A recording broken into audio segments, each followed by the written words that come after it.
I'm doing good. Really? Doing good. Yeah, my head hurts a little bit. It's a little mushy through here. No. How's your knee? My knee hurts, but it feels a lot better than it did the day of the match. I went to the doctor today. He says that I tore my ACL, my MCL, and possibly my meniscus. So they're going to wait till the swelling goes down to see what they can do about it. And when did you hurt your knee? I hurt my knee the first day of camp down at Team Quest, which was would have been 2 weeks ago today, this Monday. How were you preparing for the fight? Well, I had a pretty set strategy. I was going to box and wrestle and kick and punch, but that kind of went out the window after I hurt my knee, so it was pretty much just boxing after that. But I went down to Dan Henderson's in Temecula at Team Quest, and I trained on the ground just to get a different feeling and different vibe and get some different stand-up guys. So, how do you feel about the fight? I feel pretty good about it. I mean, it went really well. It was, of course, it was pretty hard and pretty damaging, but it definitely went to strategy. I knew that I was injured. I knew that I had to fight a very smart and strategic fight. I knew I had to mentally tax him and punch him in the chin a lot. So it went like I hoped it was going to go. So, what were you saying to Phil? Yeah, well, I told him I was going to put him to sleep, and then I may have taunted him a little bit, and then you'll see at the end of the first round, I'm telling him I'm going to knock him out. But I felt like with Phil, you know, he's mentally strong and he's mentally weak at the same time. So as long as I could keep him mentally guessing himself and damaging him, I knew the two would kind of meet at one point where he wouldn't really think he could beat me. So walk me through the fight. What happened for you? Well, the fight started. It was pretty. I mean, I felt good. I felt calm. I felt relaxed. I had a pain shot in my knee, so it pretty much killed my knee. I couldn't really feel it. I just tried not to limp when I went out there, and then he did just like I thought he would. He stood right in the center and squared up with me, and then he started moving forward, and my game was to pick him off, cut the angle,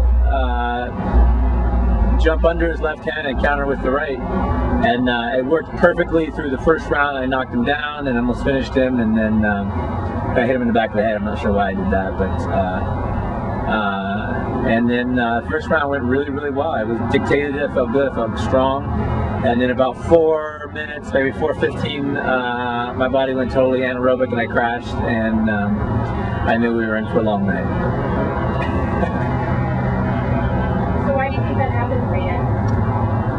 I went anaerobic because I couldn't train at a high vascular capacity. I wasn't physically able to do so because of the knee. I couldn't run, I couldn't ride a bike, I couldn't jog or anything. So I swam, and I swam as hard as I could. My shoulders were really hurting from it, but I kind of sacrificed the shoulders for my vascular training. And I just wasn't able to maintain a high enough heart rate. And I think my highest heart rate I could probably pump was about 140, maybe 145. And once I crossed over that point and I went anaerobic, it was just an entirely different fuel system. And that's when I took a little damage in the second round.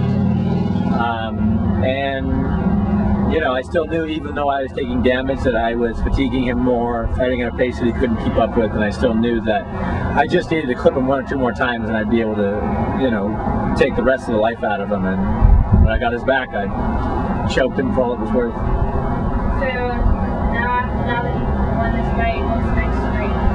Next for me is probably knee surgery, but after that I'm going to fight Renzo.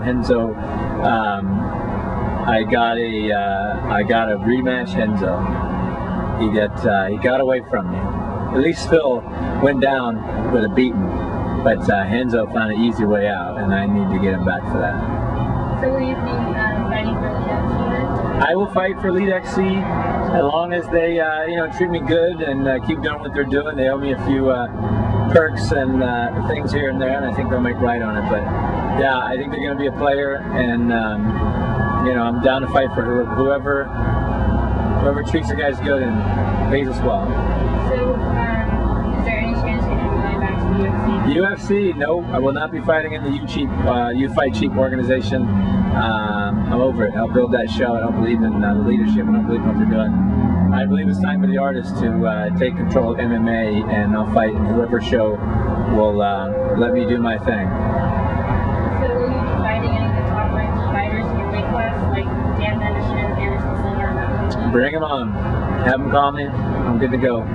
If they're kicking butt and selling pay-per-view, I'm ready for them. I'm starting at the bottom and working my way up. So if you're above Phil Baroni in skill and marketability, give me a call. So do you have any words for Phil? For Phil? Yeah, I do have words for Phil. I want to tell him fantastic job, absolutely spectacular, not only in the fighting, but in the marketing and promotions. That is what entertainment is truly about. And love him or hate him, he's a player. He is a true mixed martial artist, whether he knows it or not. He is an artist, and he displayed a tremendous amount of heart for me and a tremendous chin. He brought out the best in Frank Shamrock, and I think I brought out the best in Phil Baroni. Phil, keep doing what you're doing. You're going to be hugely successful. And do you have any words for your fans or your critics? Fans and critics, yeah, I have all the words for them. For my fans, thank you for being supportive and getting my back and knowing the art and sticking by me. For the critics and haters, whatever, keep doing what you're doing. You guys are still buying pay-per-view and pushing the sport along. I know the truth, and I'll show each and every one of you one fight at a time. Thank you, Frank. Welcome, Mary.